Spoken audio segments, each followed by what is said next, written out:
lot of people want certain things from their horse, and they figure that sending it off to a trainer is a secret. Sending it off to a trainer, and when they get it back, that they're going to have a wonderful horse. Well, it's not quite that way, but I'm going to run through a few of the things a lot of people want from their horse. Do you want a horse that is good with all kinds of strange sounds and noises and movements, things like that?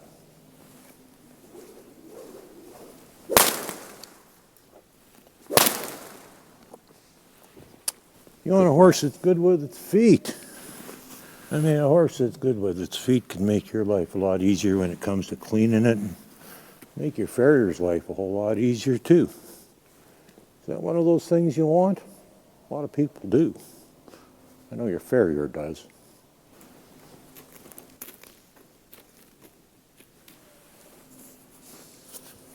I'm sure a lot of people would like a horse that's that easy to catch. And most days he is. Most days I don't even have to ask him to come to me. Or maybe what you'd really like is a horse that'll stand still while you brush it without even being tied.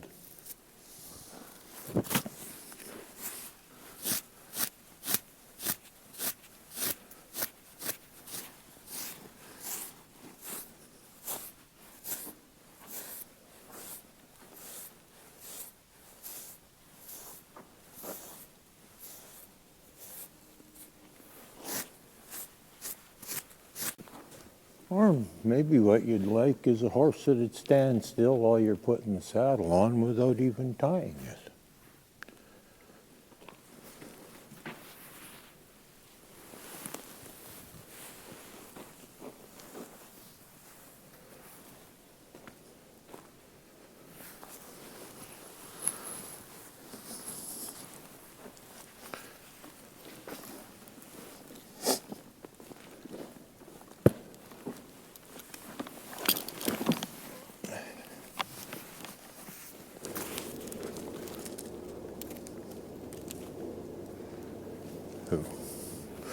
Or maybe what you'd really like is a horse that'll stand at the mounting block for you. And maybe something else you'd like is a horse that does not walk off while you're getting on.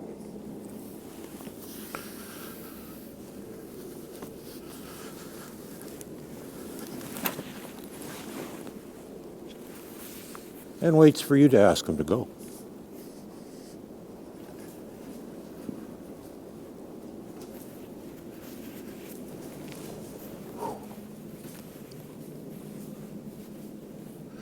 Maybe you'd also like a horse that is so soft on the reins that people don't even notice when you ask them to stop.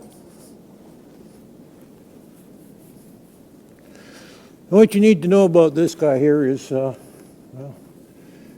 he's only got maybe 5 hours on his back. We've just started him under saddle not long ago, and, well, just due to the fact that he's my own horse and I don't really care, there's no big rush to get it done. We've been going pretty darn slow on him, but that's not the point.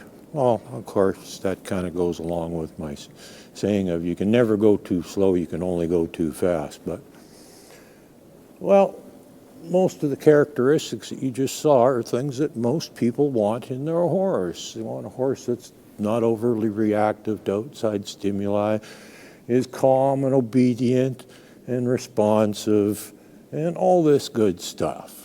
Easy to catch, easy to saddle, easy to groom, good with his feet. All these things.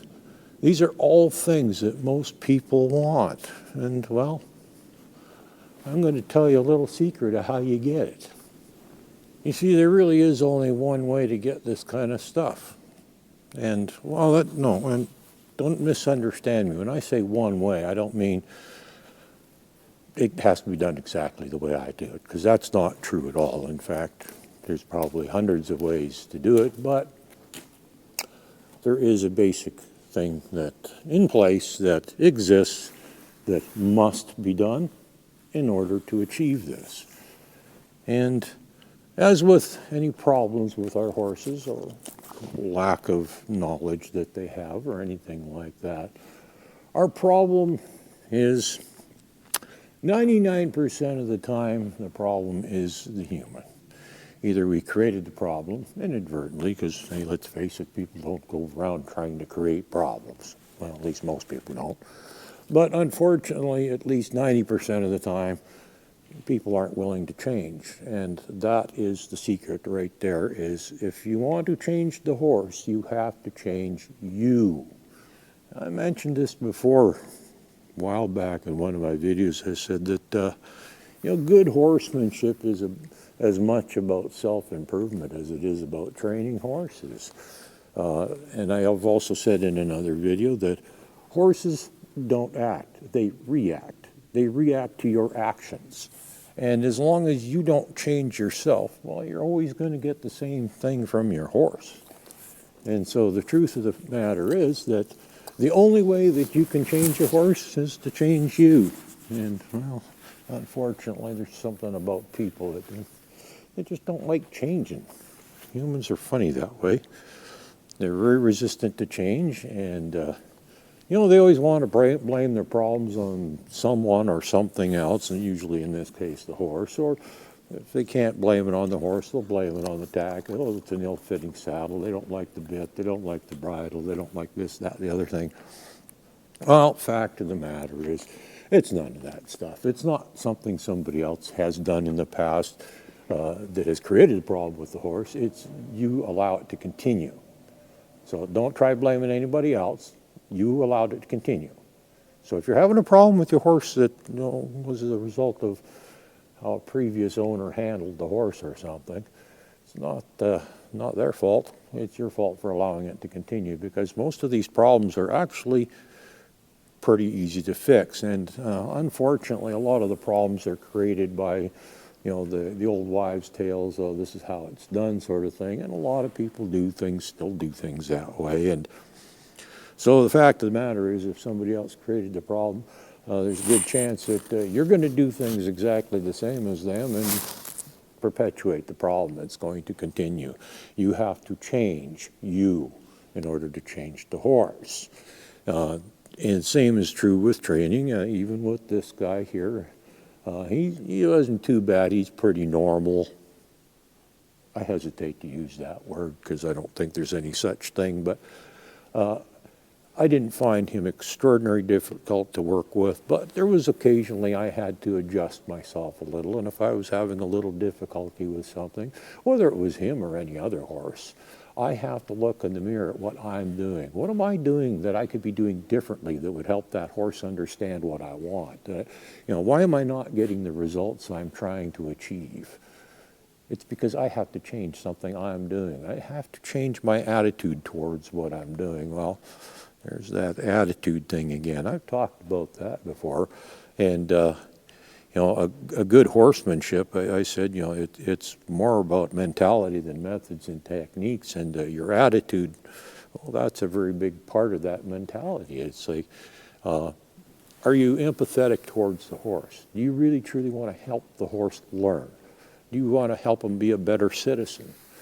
Where just about anybody that gets near that horse really likes being around that horse, because those are important traits that you want to have. I can't remember who it was that said, one of the greatest services that you can do to your horse is to train it up in such a way that if anything ever happens to you, that horse will always have a home because other people appreciate it. And that's one of the things that I try to achieve. I want horses that, like this little fella here, I want a horse that if something ever happens to me, there's going to be a lineup of people wanting them, I think. I sure hope so, anyhow. Well, at least as many as know about him, anyhow. Because he's just a real nice little fella. Yes, sir. We'll get to you in a minute. But that's the thing, is if you want to change your horse, you got to change you. If you want to attain all of those goals, all of those things that I just showed you, which to me that's just normal. That's not special stuff at all. That's how every single horse should be. And well, actually, I've seen ones that are even better than that aren't mine.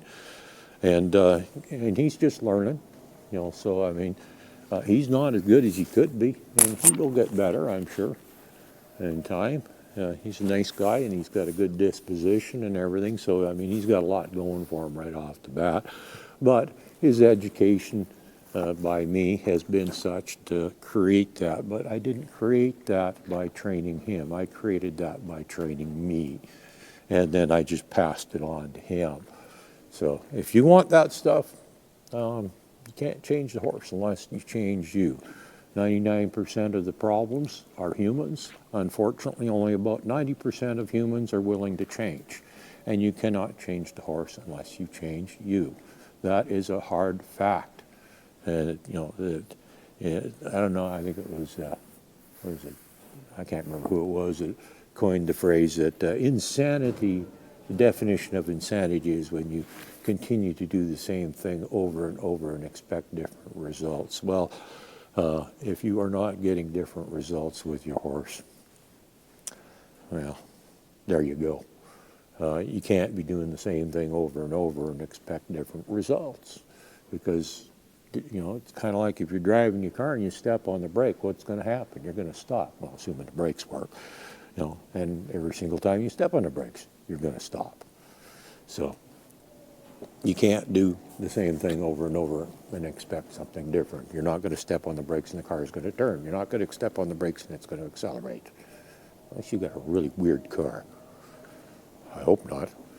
But anyhow, if you want to achieve this stuff, what I just showed you, which I think every short horse should be able to do just like this, you got to be willing to change. And I've had the case a couple of times. I mentioned it in my last video where I was working with a horse, and actually that was not an isolated case, where I was working with a horse and I'd helped the horse with its problems, but I know darn well when it goes back to its owner that the problems are going to resurface, because the owner has made it very clear that they are not willing to change what they do or how they do it. And so unfortunately the horse is the one that's going to suffer.